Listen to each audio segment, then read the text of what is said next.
కూరగాయల్లో రారాజైన వంకాయ కర్రీ అల్లం వేసి పోపు వేసి వండుతున్నాను. చాలా బాగుంటుంది. మీరు కూడా ట్రై చేయండి. గ్యాస్ వెలిగించుకొని కూర తయారు చేసి ఆయిల్ వేసుకుందాం. 2 చెంచాలు శనగపప్పు, చెంచా మినపప్పు వేసుకోవాలి. 15 రెబ్బలు వెల్లుల్లి రెబ్బలు వేసుకుని మాడకుండా కరివేపాకు వేసుకోవాలి.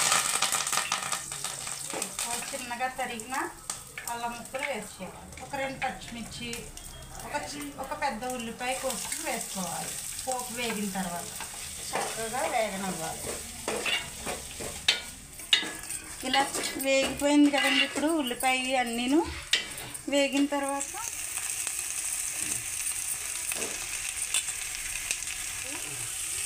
1/2 స్పూన్ పసుపు వేసుకుందామండి.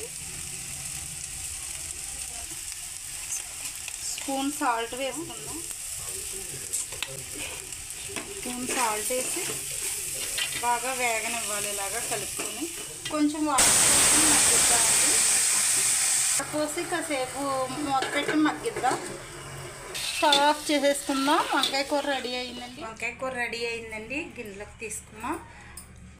మా ఛానల్ని లైక్ చేసి సబ్స్క్రైబ్ చేసుకోండి ప్లీజ్ అండి.